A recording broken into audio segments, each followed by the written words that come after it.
It's a new day, yes it is.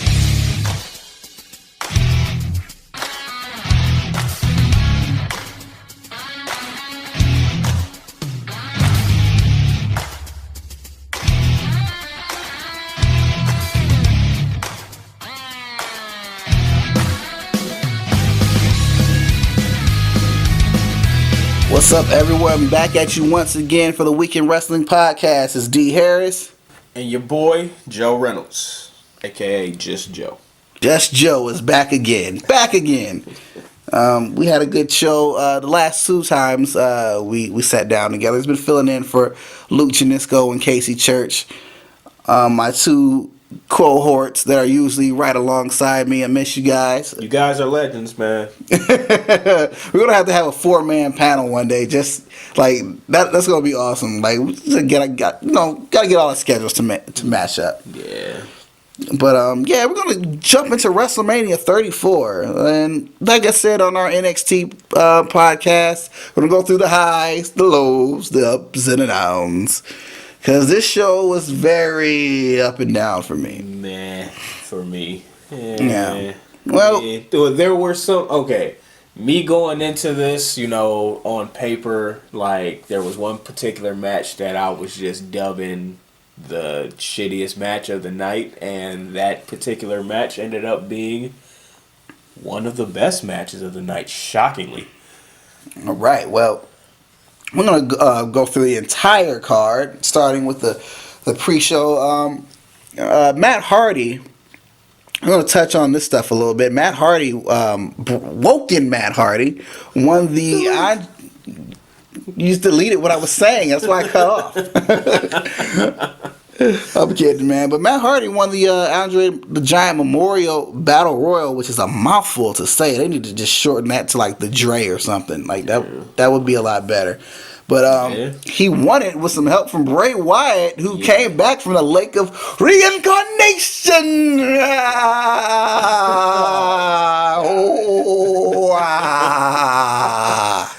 Most annoying character in life, but fans love him.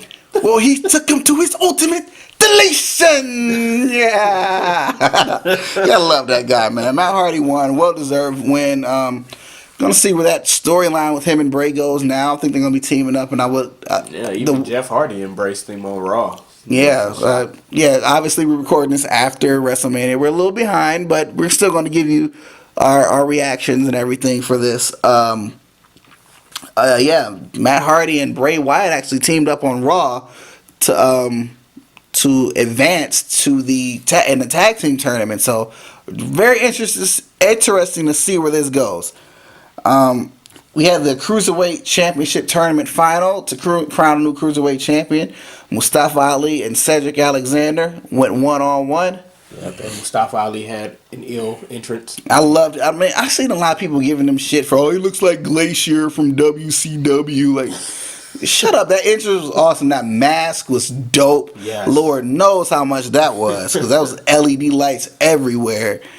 And he also had a this Iron Man type. If any of you guys are into cosplay, they have these Iron Man lights that go on your arm, on your hands for the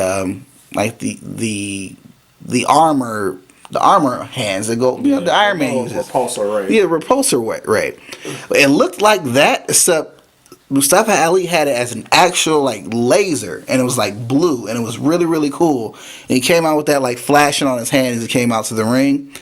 And then we had Cedric Alexander come out, and he was basically dressed as the Black Panther, if anybody caught that. Yeah.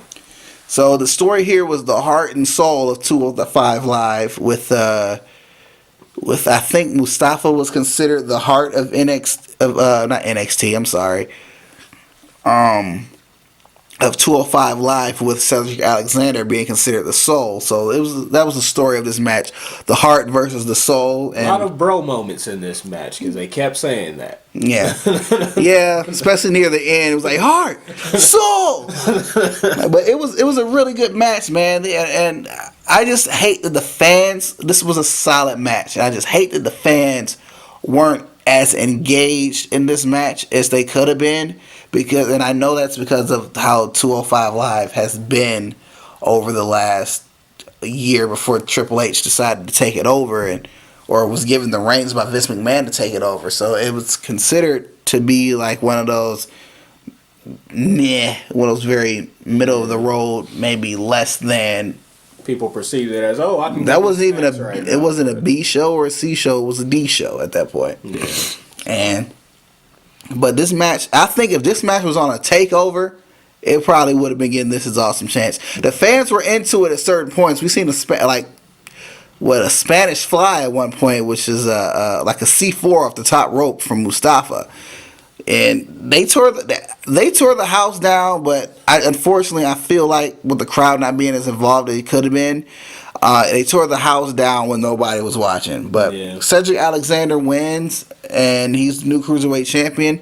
I believe Cedric Alexander, the rumor was he was supposed to be winning the championship from Enzo anyway, and he had been in the running to win it for a while before all that whole scandal happened with Enzo Amore getting fired and stripped of the championship. Myself, I think Cedric. Not Cedric, but the WWE went way too long without a champion on that show. Like, took too long to make Cedric champion. Yeah. But they finally did it, so we're gonna see what happens. I don't care what anybody else says. I'm going to start tuning in 205 Live a lot more because the stuff I've seen since Triple H has taken the reins, it's been pretty solid. It's still a character driven show, but it's not a lot of goofy stuff. We don't see Alicia Fox stuff or unnecessary everybody's a serious character now. Drew Gulak is finally a serious character again. So no more slideshows. No more PowerPoint presentations and slideshows. He's back to being a human torture device. Thank goodness. All right, we had the women's battle royal, which was originally called the Fabulous Moolah. Before all that craziness went down, people were saying, no, Moolah was this, she was that, she did this, and then that may have been the case, but they should just call it the WrestleMania Women's Battle Royal in the first place. I wouldn't have been mad they decided to call it the Mae Young Battle Royal or I was thinking Sensational Sherry Classic. That would have been great. That would have been probably the Sensational Sherry Invitational. Yeah. That's my idea, WWE. Feel free to use it. This is for the good of every fan. We trademarked it. No. Anyway, not too much happened in this match. Battle royals that aren't Royal Rumbles have a tendency to be a bit clusterfuck. Yeah, but I was cheering for my girl Mandy Rose, but she was the first one eliminated. I don't like that. If you have a lot of TV time, I don't think you should be the first one eliminated. Not like that. Both Absolution members went out, I think, 1 and 2. Yes, at one after another. Yeah. Actually, But hey, screw that. We had a great moment from the NXT women. Oh yeah. Yeah. It was Bianca Belair. It's another young lady from the NXT, not NXT, but the Mae Young Classic, who was trained by Great Khali. I think her name's Kavita Devi. We had Peyton Royce, who's technically not NXT anymore because she's on the main roster, as we saw happen Tuesday. Mm-hmm. What was that other lady? Dakota Kai. Dakota Kai, yeah. And who else was in there? But they cleaned house a little bit, and they had a nice little moment where they were all together chanting NXT with the crowd. Yep. But the match was eventually won by Naomi, who finished though. Yeah, finished for this match. Yeah, because this is how she even won the match. Yeah, Bayley. Sasha tries to embrace her, but Bayley goes to eliminate Sasha, and Bayley thinks that she won the match, and she celebrated and everything. But little did she know, Naomi was not eliminated, and when she turned around, she was in the shock of her life, and Naomi pulled off the win and eliminated her, and she became the winner of the women's battle royal. Yeah, man. I saw a lot of people bitching Naomi shouldn't have won that. She got eliminated. She was, if you pay attention to this match, she was kicked in the head by Dakota Kai and went under the bottom rope. Everybody knows you have to go up and over the top to be eliminated from a battle royal. Used to be middle rope, but they don't do that no more. Yeah, because the women are equal now, so they have to go over the top rope too. Yeah. And the main story of this match really was Bayley and Sasha, because they've been having their issues. And Sasha actually went to shake Bayley's hand before, and Bayley said, "F that, I'm not having that." She tossed him over the top rope, and then, like a dumbass, she celebrates too early. You don't celebrate till you hear your own music, and then out goes Bayley. Yeah, after taking a rear view. She felt the glow. She definitely felt the glow, because she caught all of Naomi's ass in her face. You're lucky, Bayley. No, just play. But yeah, man, we're gonna get right into the main roster. We opened up the main show, not the main roster, but we opened up the main program of WrestleMania with Seth Rollins, The Miz, and Finn Balor competing for the Intercontinental Championship in a triple threat match. Yes, and to talk about the intros a little bit.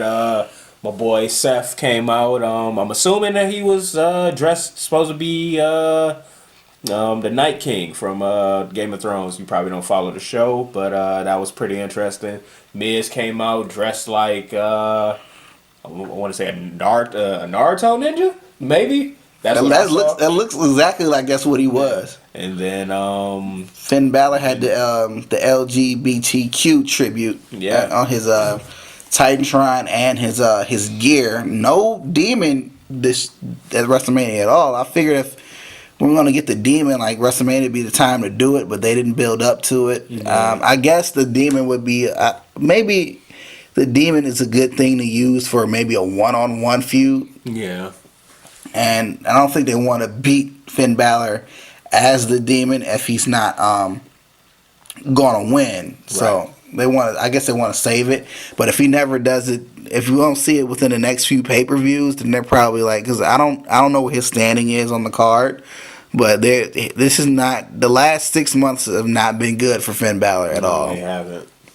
But getting into the match, pretty solid, man. Look, this is a good way to open up a show. Yeah, hell, even Miz, someone who usually requires help.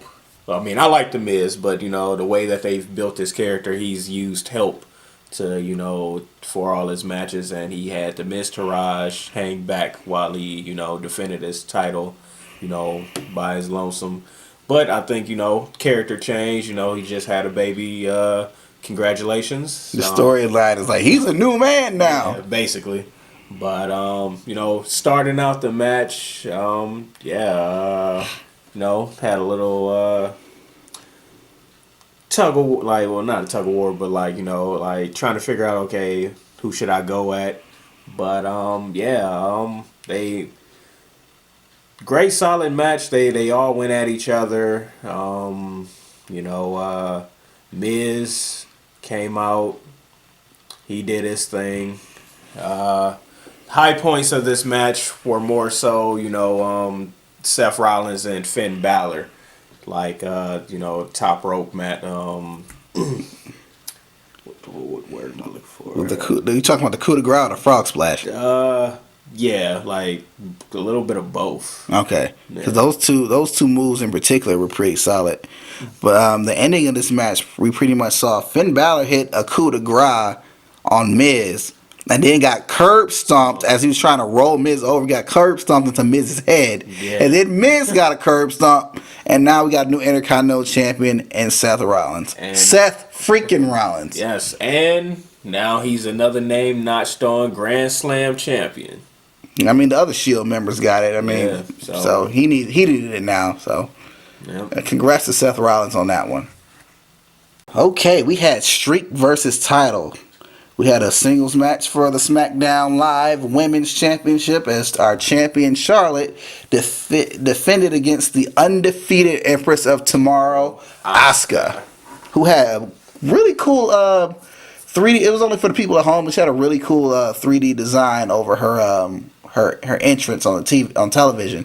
I'm looking. I'm like, wait, is that real? Like everything. I mean, it was so cool. Some people say it looked lame, but the fact they were even able to do that with like her mask and stuff, that was pretty cool. And Charlotte's interest wasn't bad at all.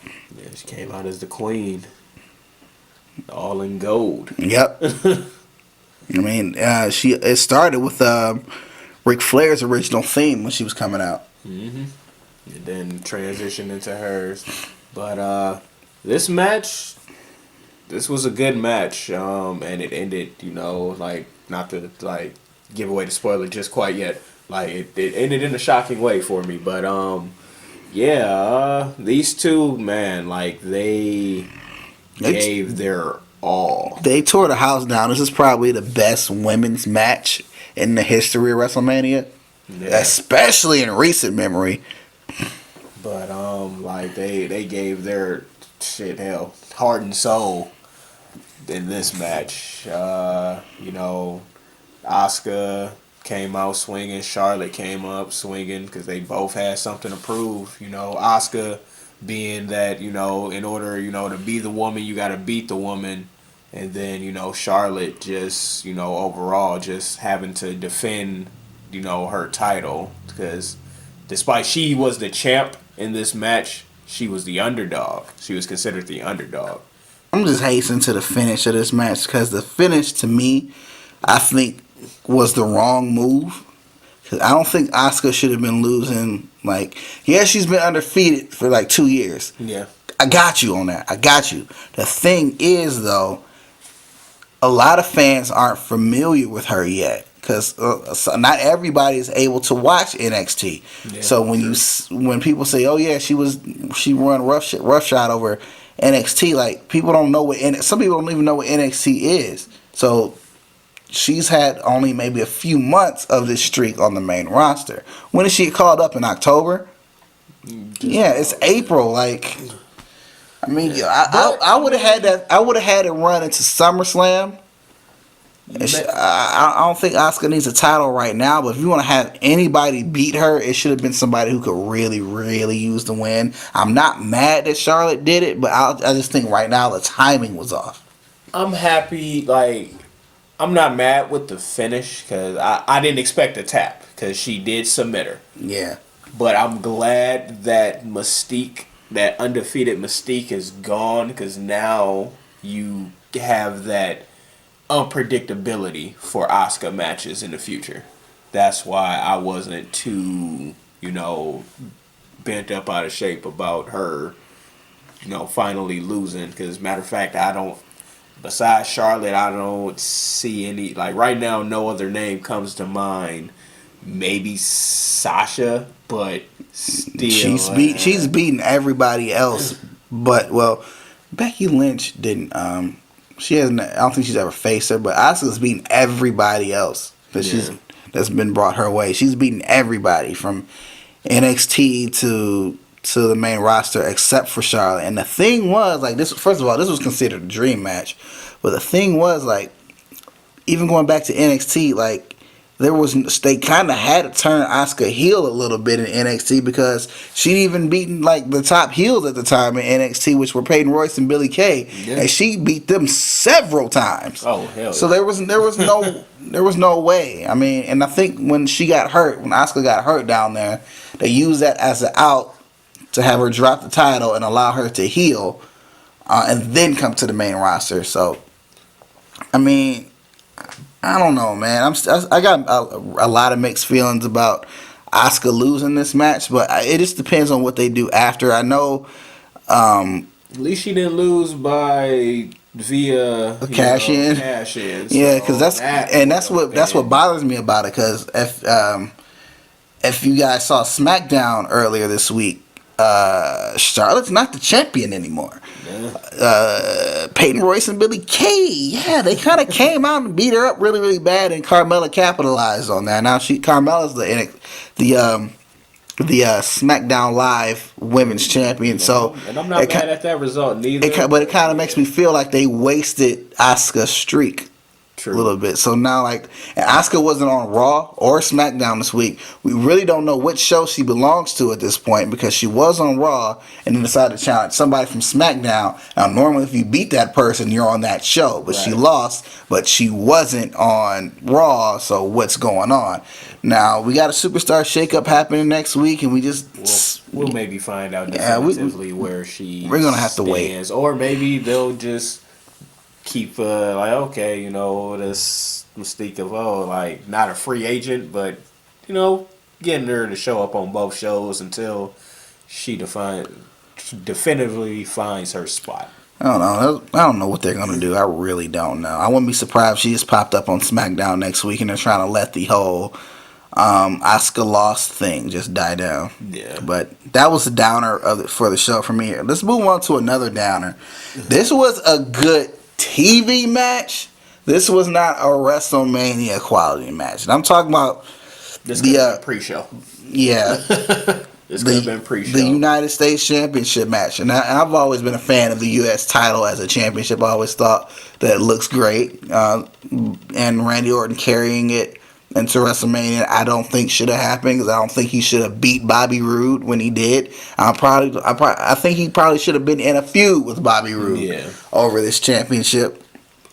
But he walked in as champion, and Jinder Mahal is the one who winds up winning the match. But this is the thing. This is how he winds up winning via a freaking distraction from Sunil Singh and Rusev, who's over as hell. Why the fuck didn't he win this match? If anybody should have won this match, and I loved Bobby Roode, especially as a bad guy, because the dude's just a dick. But Orton didn't need it. Orton's kind of like at the point of his career where he should be winding down anyway, and he's kind of like that John Cena level where he doesn't need a championship, but he should be having good matches for it. Now, Orton didn't need the title.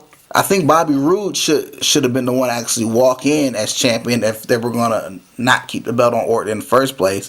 Jinder Mahal is the last motherfucker that needs it. I mean, and I was all for Jinder Mahal being WWE champion initially until I saw how the run was starting to go. Right? Like, the guy comes off as, I know he's supposed to be a chicken shit heel. I get it. He's supposed to be a coward. I get it. But I don't know. It just seems like he doesn't work quite well with certain guys. And him winning this match, I don't think it was the right move. If he was going to win that match and become champion, it shouldn't have been at WrestleMania.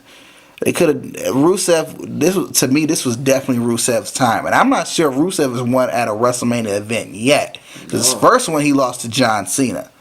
Was he there last year? I don't think so. No. I don't think he was. Maybe he was hurt then. I'm not sure. I can't really remember off the top of my head, but I don't see why they haven't listened to the crowd on this one. Like, you know, I don't know what it is. I take it back to the whole Zack Ryder thing. It seems like WWE almost punishes you for getting over on your own. I don't like that. That's kind of fucked up. It's like, well, if you want to do that, why do I want to fucking work here? You told me to go out there and be entertaining. Oh, but we didn't mean like that. Come on. Get y'all shit together. That was definitely a downer. There was 2 downers in a row for me on this show. So it's like, damn. And I got invested into that match. It was almost 10 minutes. 10 minutes long. 10 minutes is a long time when you're watching a wrestling match. Hell yeah.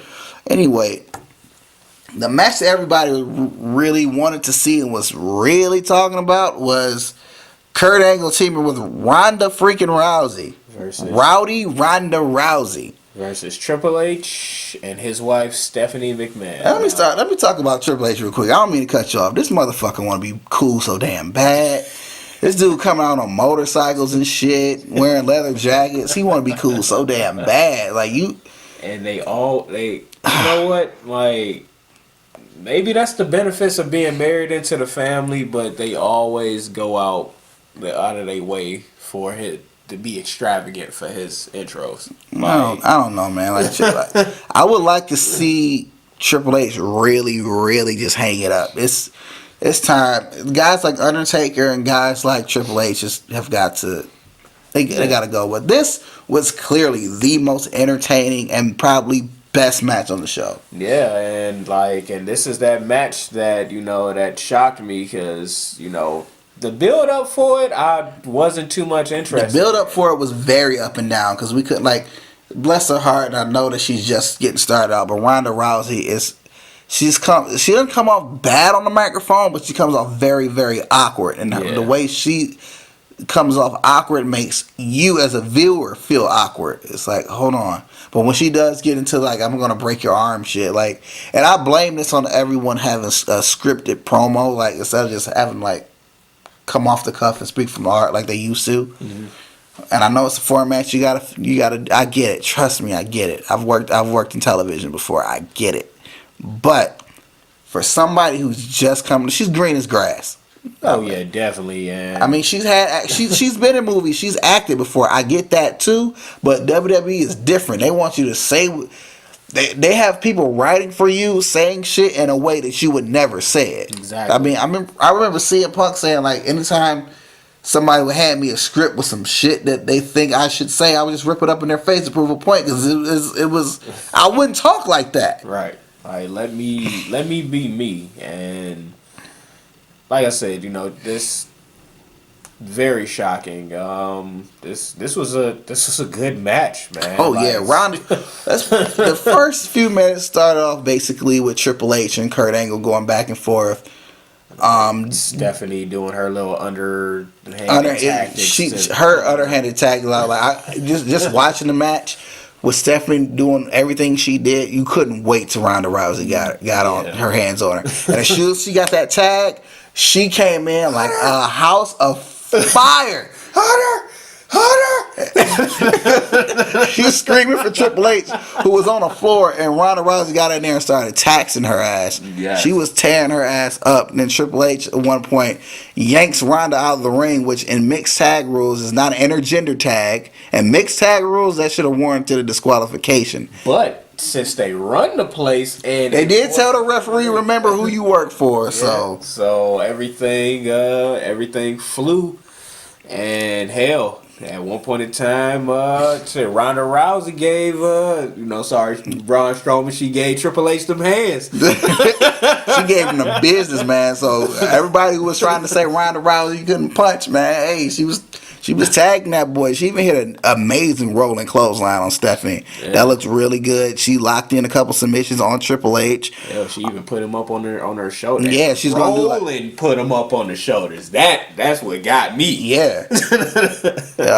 She had there was a lot of good spots to like just showcase her athleticism and her skill. I mean, people don't know, but Ronda's probably been training since like last year to come into WWE. I mean, there's little clips like WWE would never want to let you know, but there's definitely been little clips on like Ronda's like Facebook and stuff like that with her training with Brian Kendrick and being in the WWE Performance Center every now and again.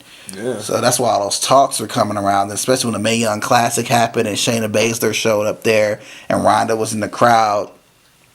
So I mean, all the stuff started happening, but she even had a spot though, as I was saying before, when as I bumped the table. Pretty sure everybody at home heard that. She had a spot where Triple H picked her up like for either a pedigree or a power bomb or something like that. She reverses it with a Hurricane Rana and then locks in an armbar. Yeah. So everyone thinking like, okay, are they gonna win this match by Triple H tapping? I actually wanted that. Like, I would have loved if he would have tapped. I would have liked that too. But there's the thing. The story was that Ronda was just like foaming at the mouth to get her hands on Stephanie, so I knew that's not how it was gonna work. And I know we haven't said much about Kurt Angle, but Kurt Angle, he did his part in the match.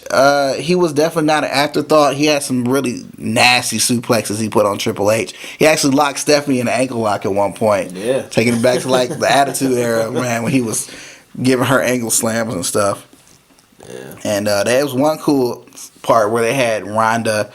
And Ronda had Stephanie in an armbar or trying to get it in there, which first of all, I didn't like that Stephanie got in so much offense on Ronda Rousey and she was able to block the armbar, but I guess they were trying to save it for the end of the match. Yeah. But then Kurt Angle actually had the ankle lock on Triple H. Triple H rolls through, sends Angle into, he sent her into Ronda. Sent Angle into Ronda, and that set up pretty much the ending. And Finally, man. Snap that armbar on Stephanie, and Stephanie tried to block it again, right?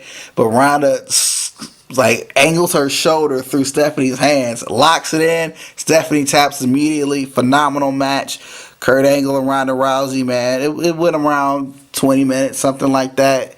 Like Ronda, I take back everything I said because I said I wanted her to do well. Like if you ever, and this is one of the things that gets me about fucking wrestling fans, because sometimes wrestling fans can be the most fickle and the most crass and the most negative people out there. It's like, give the girl a chance. She hasn't even wrestled a match yet. Yeah. So she's gonna suck. She's not gonna be any good. That match is gonna suck, and she can't fight anymore. So she's going somewhere where she can have all her matches scripted for her to win. Well, like, I shut the wasn't fuck one of up. those people, but I was more so like, man, Mike's skills. I don't know. Like she's not in the position. The only reason why she's in the position that she's in because of her name. But we've heard Ronda talk. We've heard Ronda talk before, but that was like off the cuff pre-fight stuff in UFC. I understand that, but that's one of the things. That's just the issue with WWE. Period. Like with scripted promos.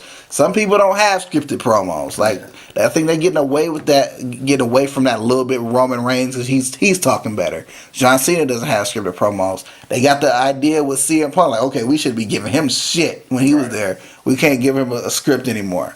You just got to give certain people bullet points. Keep it short if you don't think they can talk that much. I mean, look how it's working for Shinsuke on SmackDown now. Yeah. Like, come on. Like, this guy, I did this and I did that real quick and I don't speak English. Move on. Like, stuff like that. All right, this next match, I don't know, man. Like, this could have been a pre-show match, but I did want to see the Usos finally, because they're the champions going into this match. I want to see them finally get onto the main card of WrestleMania. Yeah, and I'm glad it wasn't a pre-show match, so they will get their money.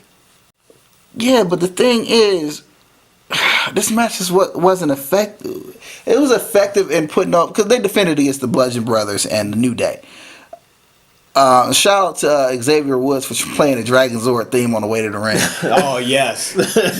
I'm going to do that every time I want pancakes now. I'm going to grab my Dragon Dagger and do that shit. But the Bludgeon Brothers, I like them, but they could have done this in a much better way. Honestly, I kind of would have been fine if it was just a New Day versus the Usos, and like after the Usos would have won at WrestleMania. The Bludgeon Brothers. They tried to shoehorn the Bludgeon Brothers in too fast so they could have the match at Mania. The thing is, I wouldn't even been upset if the New Day would have just hosted WrestleMania again, and then we just had the Usos and the Bludgeon Brothers, and they would have had a nice solid match. This match was short. It went about 5 minutes, and it was nothing. It was really nothing but the Bludgeon Brothers beating up the New Day like they did. Was it Fastlane? Yeah.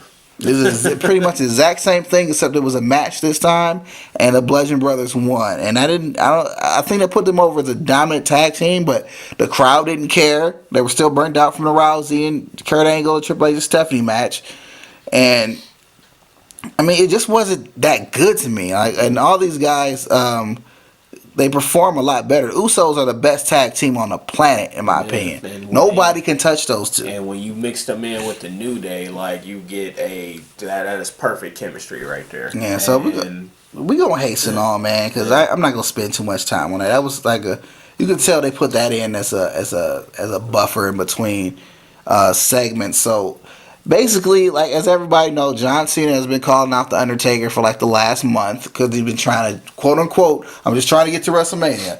So he was sitting in the crowd. We saw him in the audience with some fans during the Cruiserweight match. Good time. Yeah, he was having a good time. He was drinking a beer on camera. And during the we saw him during the Charlotte and Asuka match. He was out there a few times. So then at one point during the match with Charlotte and Asuka, John Cena runs to the back because the referee tells him the dumbass announcers are acting like they can't hear what we just heard. Right. But he was told the Undertaker is here, so he runs to the back.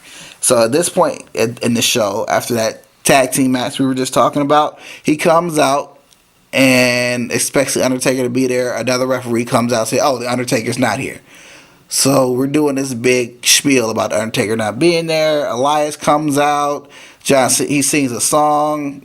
basically making fun of John Cena in this whole situation. Cena beats his ass, lights go out, Undertaker comes out, and then this turns into a match where John Cena gets squashed. Walked. He got, that's the best way to put it. He got dog walked.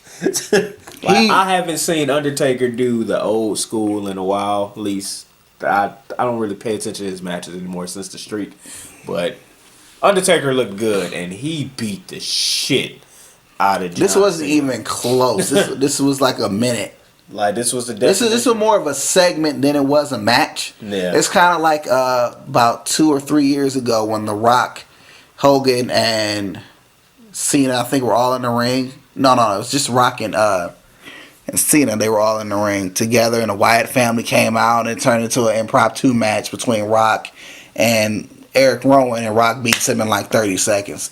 This was more of a segment than it was a match, but it was presented as a match, and it was over so quickly. That shit was over before it started. But and the thing that shocked me, cause I wasn't shocked that the Undertaker showed up. I was shocked that he came out as the Dead Man. I was expecting him to come out as the American Badass. A lot of people didn't like the American Badass, but I liked it. But I figured they were going to go American Badass since during the Hall of Fame. Yeah, Kid Rock was there. Yeah. Fuck that guy. Confederate flag waving ass. And so Undertaker's Trump supporting ass won the match. Let's move on. Here's another solid match we had. We had Daniel Bryan making his in-ring return, teaming with Shane McMahon, both heads of SmackDown, taking on Sami Zayn and Kevin Owens.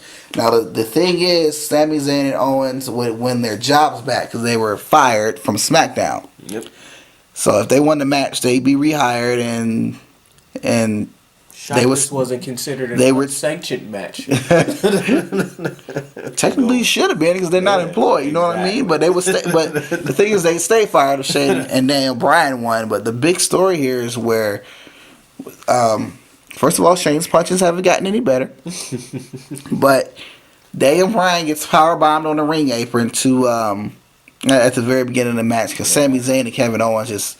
Those two are dicks. Yeah, it's like they caught him before the match even got started, so they pretty much isolated Shane, by taking Daniel Bryan out, and they proceeded to, beat the hell out of their boss Shane McMahon.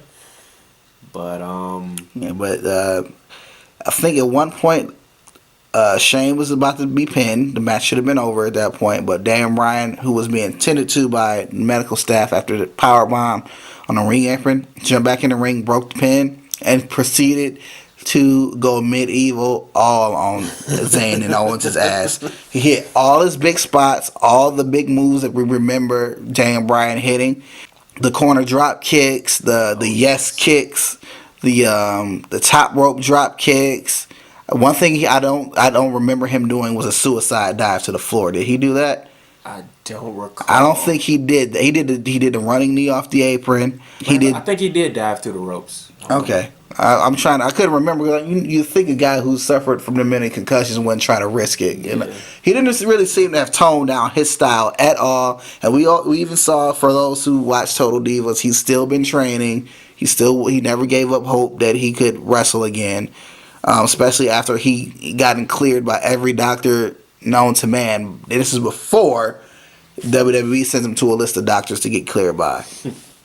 But yeah, he cleaned house. He took a pop-up power bomb. We thought it was going to be over, but Shane broke that up. Shane hit a vicious coast to coast. Mm-hmm.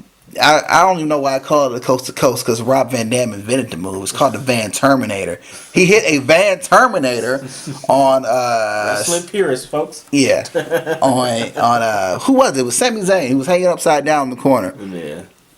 Later on in the match, Sami Zayn got caught with that running Buzaku knee, which I like to call the yes strike.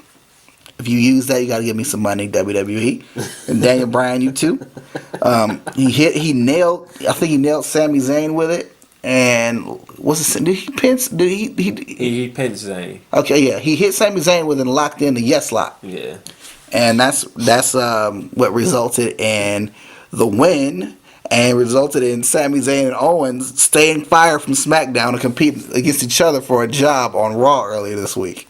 And technically, they're still unemployed at this point. Yeah, we'll see where that goes, especially with the superstar shakeup. It'd be really, really funny if they let them show up in NXT and still looking for a job. That'd be great. And somebody comes and say, no. General Manager William Regal comes and say, no, you can't come back here. You've moved on. You can't come back. That'd be funny. We had the Raw Women's Championship match, Alexa Bliss versus Nia Jax. Not too much to say about this match, really. I love Nia Jax. I think she's fucking gorgeous. She deserved the championship. I didn't per se like the angle that they were going with. It reminded, and I know what you're saying, because it reminded me too much of the Piggy James storyline. Yeah. I don't like I don't like body shaming storylines, period. Like, growing up, I was sensitive about my weight issues or whatever, and Lord knows like how Nia Jax has been dealing with shit with like that, and then for somebody to write it in the storyline and say, okay, we're gonna do this. So, I mean, kudos to her for that. But like I said, there's not too much to say about this match. Basically, before the match started, Nia Jax beat the hell out of Mickie James. She beat the brakes off of her ass, and then I think Alexa got in a little bit too much offense with trying to chop down the tree and slay the giant, but in the end, Nia Jax got the win. She was pretty much tossing Alexa around a lot. Finished her with the low and drop from the top rope, second rope. Yeah, that Samoan drop was nasty, and I think it's neat. I mean, I guess they needed a big ending to that match, because I mean, it wasn't that good, because I think it should have just been like the Undertaker and Cena match. She should just went out there, beat her ass quickly, walked her ass, and that'd have been it. Yeah, but I mean, Alexa Bliss is a good champion, so I see why they probably didn't go that. But Alexa's been champion for so long, and at this point, I think she doesn't need the belt for a while. Yeah. And she probably shouldn't win the belt again until she switches alignments, like changes face or whatever. Mm-hmm. But we'll see what happens. I mean, I just find it ironic, though. Mickie James has been involved in this storyline after being the victim of a... Right, like being a victim in a storyline similar to it. So it is, especially like, also, I know it's in the storyline, but it doesn't make sense. A grown ass woman like Mickie James would be hanging with a early 20-something Alexa Bliss. Yeah, like that. That didn't make any sense. Like a married mother, a married woman who's a grown ass woman, hanging with this 20 something mean girl. Yeah, I don't know. Yeah, it's WWE for you. That's WWE.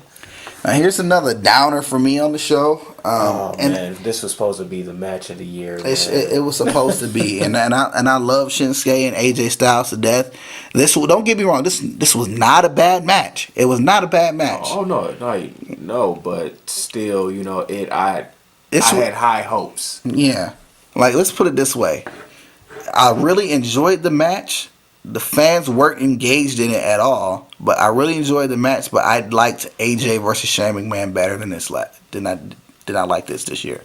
The word is like 2 weeks before Mania. The word is that AJ Styles was hurt, like he had some kind of knee injury, and I'm pretty sure this may have had something to do with it. But they still did what they could. I know it's AJ didn't take to the sky too much. He did, but it wasn't too much. The match went as long as it should, but it seemed like it was just being stretched out a little bit.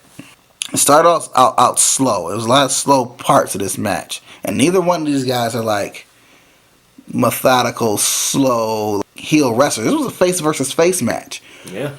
But it was really cool ending, though. We're going to hasten to the ending because this is what happened. Because what happened after the match was way more important after the match. Yes. Shinsuke goes for Kinshasa, right? He goes for that, but AJ Styles ducks it. But he catches him halfway through the duck, and Styles clashes him. And wins the match. So, wins the match, Shinsuke, at this point, feeling humbled, he grabs the title, presents it to him, gets down on one knee and presents the title to him. But, you know, when he hands him the title, he stays there, kneeled in front of him for a while, and hits AJ with a low blow. And then he proceeds to kick him in the head. He kicked him in the head several times. Yeah. And, you know, the crowd is in shock. Like, the hell is happening right now? But, kicks him out the ring, and, you know, before he makes his way up the ramp, you know, he turns around and hits him with a knee to face. Yeah, he did say that. I totally forgot he did that after that. He did say that. And the referees, by the way, I know it's on storyline, but the referees do a fucking shitty job of trying to keep somebody from getting beat up. Yeah. You don't get the fuck out of the way when there's importance for you to get in the way to stop what's going on. Do your fucking job, ref. They don't want to get hurt either. I mean, he hits the referees at a storyline. You hit the referees a $25,000 fine, right? Yeah, true. Okay. Or does that not exist anymore? Come on, man. But yeah, man, we got a really big heel turn. That was the highlight of the match, but it was not the match. Yeah. So I'm expecting this maybe to get dragged out a few weeks on television, and then maybe by then AJ will be completely ready to go, and we'll get the match that we were expecting on another pay-per-view. But that it wasn't on the grand. Yeah, don't get me wrong. Don't get us wrong at all. This was a great match, but these two are definitely capable of having better matches, and we've seen that. Yes, we've seen that before. So it was just a little bit disappointing that we didn't get that here. But AJ's still champion. He retained the title over Nakamura, but we're gonna see where this storyline goes. It was a hit with the heel Shinsuke Nakamura, and he cut a pretty good promo on SmackDown afterwards this week when I think it was Renee Young was trying to ask him what happened and why he did that. He gave the most sarcastic answer at first. He gave a really sarcastic answer, and she was like, Come on now. And he said, sorry, no speaking English. And walked out of the room. Oh, man, that was gold. Moving along, we have the Raw Tag Team Title Championship match. We have the Tag Team Champions, Sheamus and Cesaro versus Braun Strowman, the Monster Among Men. And his partner. Who would his partner be? At this point, we don't know. So let's go in the crowd and look for him, huh? Because we're going to use a fan as our partner, right? Let's go look in the crowd for one. Is it you? Is it you? Is it you, 11-year-old boy? What's your name, 11-year-old? Nicholas. Get in the ring. Get your ass in here. You stand on the ring apron and don't do shit. And that's exactly what happened. True facts. Nicholas,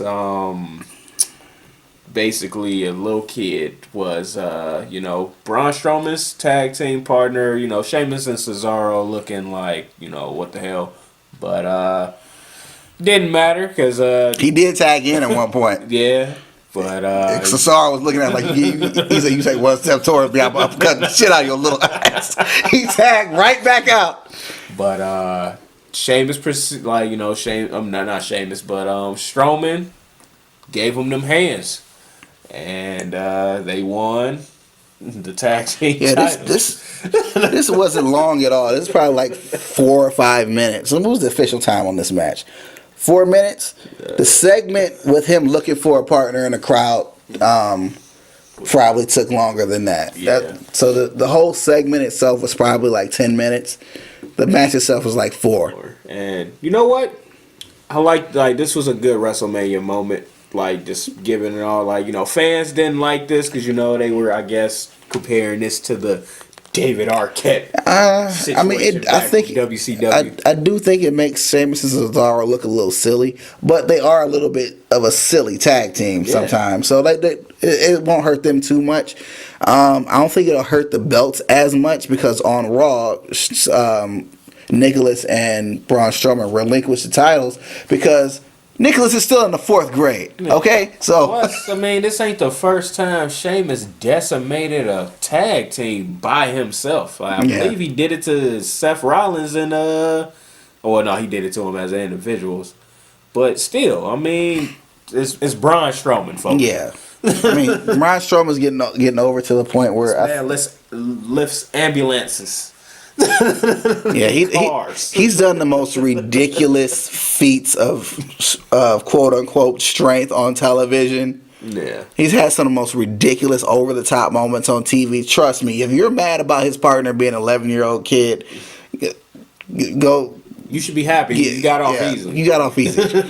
But he's gonna. I think Braun Strowman. I think in the next year or so, we should be really looking at him as like the real future of the company. This guy was a heel for the longest time. They tried to make him a heel permanently to the point that fans basically turned him face, and they love him. You can't get enough of Braun Strowman. It's like he's one of those guys you can't really take your eyes off of. And I can't wait for him to be in that main event where he's competing for the belt 1-on-1, not in no triple threats or nothing like that. 1-on-1.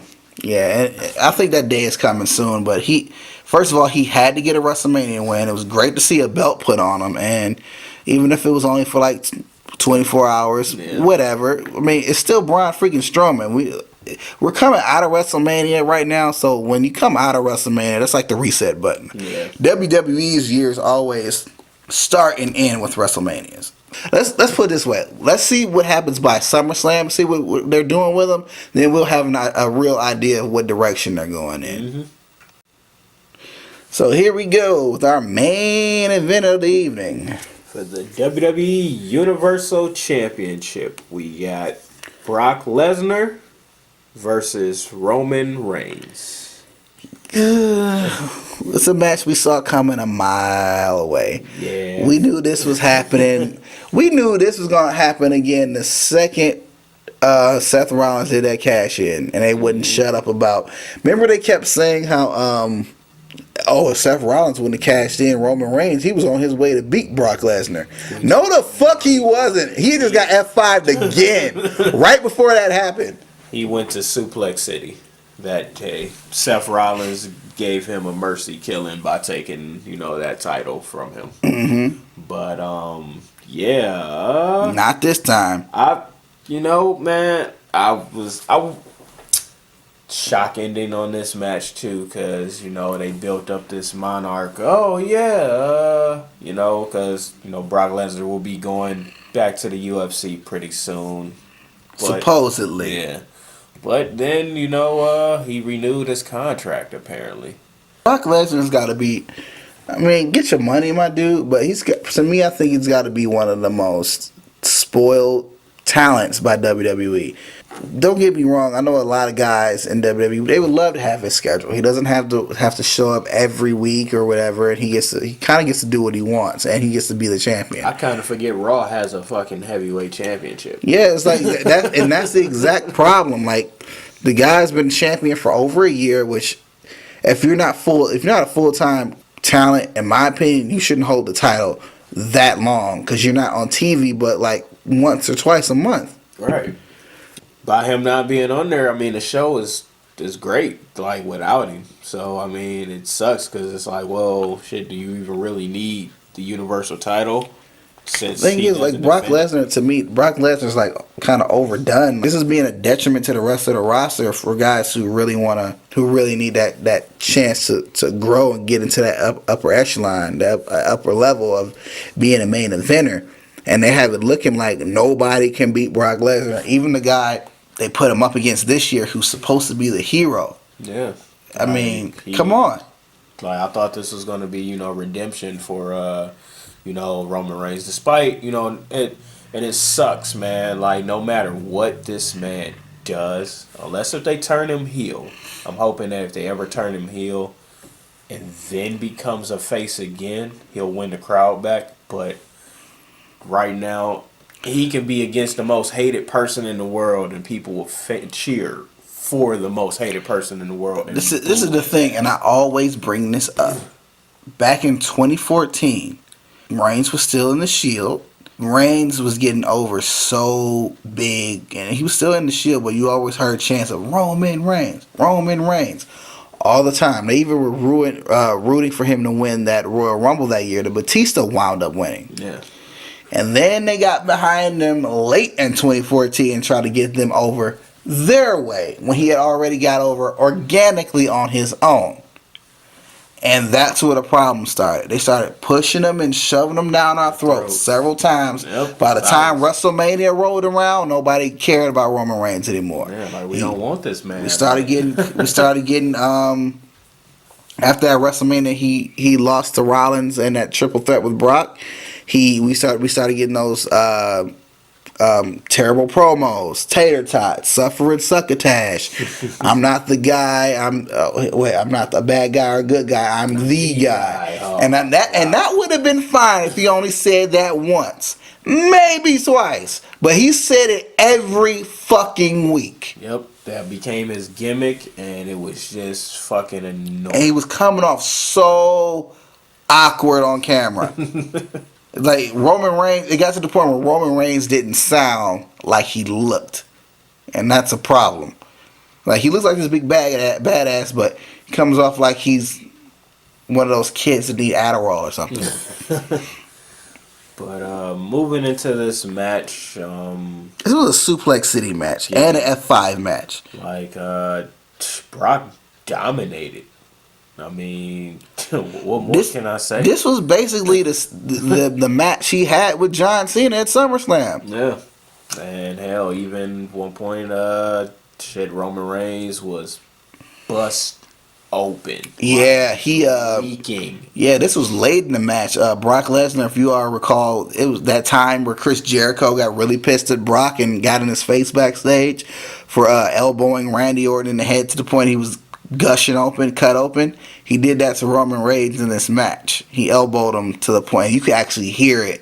It was almost like a smack when it happened. Like you could on a replay. Like a lot of people were saying, like, "Oh, Roman Reigns bladed or he cut." No, he didn't. Because if anybody, I'm a trained martial artist, and I've been hit in the face before. If you get hit a certain way with an elbow or a knee strike or something, that area on your forehead or around your eyes, that's gonna get cut open. Yeah. The skin is not meant to stretch that far. And that's exactly what happened. And I'm pretty sure Roman was stitched up because he came out on Raw the next night and said, I got my ass beat. Yeah. I thought maybe they'll do the angle of, nobody kicks out of F5. And, he was, but I figured. But he kicked out he F5. Brock Lesnar had F5 Roman Reigns around 6 times. Once to the announce table, right? Mm-hmm. The other ones, Brock Lesnar could not keep Roman Reigns down. No. The other 4, it was 4 F5s.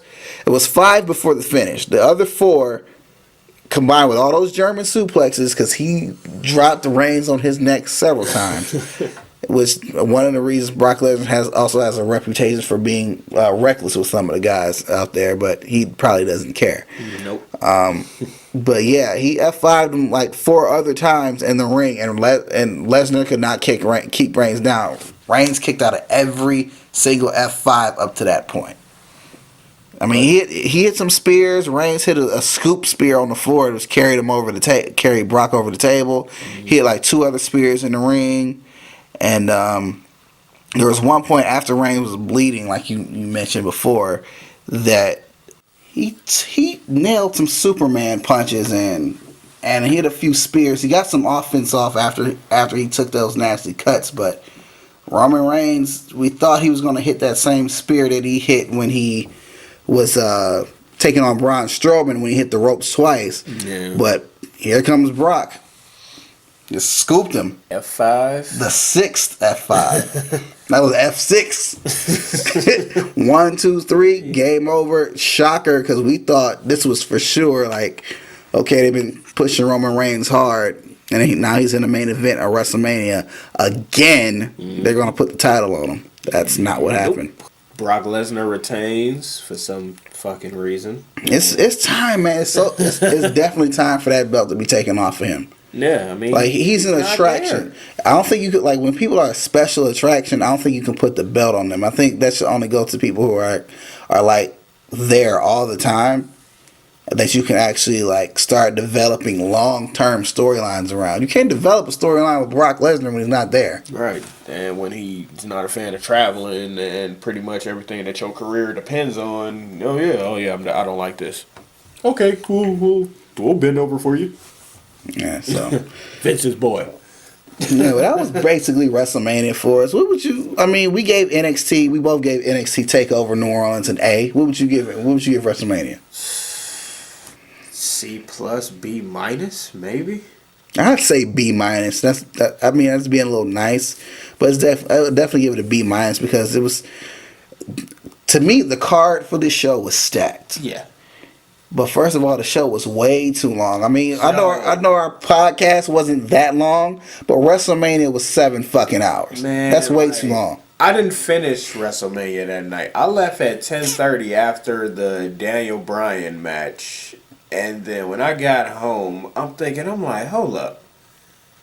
I still ain't seen Shinsuke. I still didn't see Brock. I didn't see the women's tag, like the Raw Women's Championship match, the tag match. I'm like, how long was WrestleMania? People told me it went pretty much after midnight. So, yeah, it's way too long. I like when they kept it simple. They had a special start time of 7:00, and it was over by 11. I mean, back in the day, we had all those WrestleMania parties. Yeah. And everybody was gone by 11:00. We were good. Exactly. Order some pizza, order some chicken. by 6:00, 7 the show starts. You're out of there. Yeah. After that, but it's got to the point it was way too long. Raw's already too long. The pre-shows are too long. I mean, I know it's supposed to be an event, a special event, and everything like that, and I get it. And I love pro wrestling. Been a fan since '99, but you have to you can't exhaust your fans. When you exhaust your audience, we already have too much television of wrestling right now. We got Raw, we got SmackDown on Tuesday, then 205 Live after that, NXT Wednesday, and then we got all that extra shit we got on the network, like the original content, plus pay-per-views monthly. And when one pay-per-view ends, another one is coming up in 2 weeks. Yeah, we got and by the way, it's called the Greatest Royal Rumble, which is going to be in like in Jeddah, I think in the Middle East. I could be wrong. I'm trying to remember exactly. My mouth is going a little faster than my mind, but yeah, that's coming up very soon. It's going to be on a network. That's when we found out on Raw that Brock and Roman are having a rematch in a cage over there, and that's when we get this return of Samoa Joe, who said he's going to be waiting for Roman Reigns at what's the pay-per-view? What's the next one? Backlash is that way he can choke him out. Yeah. So that's what's going to happen. We're going to see how all these storylines develop. I'm going to bring this one to a close. It was a pretty good WrestleMania weekend. Still don't think WrestleMania was better than the Takeover show, but Takeover is the shit. But yeah, be sure once again to check out the D Harris brand on Facebook and on YouTube, where you can check out this and all the other content from the D Harris brand, like my show, which is called On Screen with D Harris, as well as all the videos for Team Prodigy 216. We just put up a pretty solid one, awesome video as well. We thank all you guys for checking that out. The Weekend Wrestling Podcast, of course, and the Geek Talk Presents show with myself and David Jackson and a few of our other friends that will be on those future programs. What up, Dave? Yeah, what up, Dave? Dave, Jeannie, and everybody over there, all of our friends and move closer. Yeah, please move closer. Yeah, but yeah, we love them. We'll catch them again soon. But anything you want to add, Joe? No, buy my album. No, I'm just playing. I ain't got no album. This dude got mixtapes, don't even rap. But that'll wrap it up for us over here with the Weekend Wrestling Podcast. Once again, big shout out to Luke Janisco and Casey Church. So from all of us, even though the two aren't here, we send you much love to you guys for checking out our show. And I've been D Harris. Joe Reynolds. All right, you guys have a good one. Peace.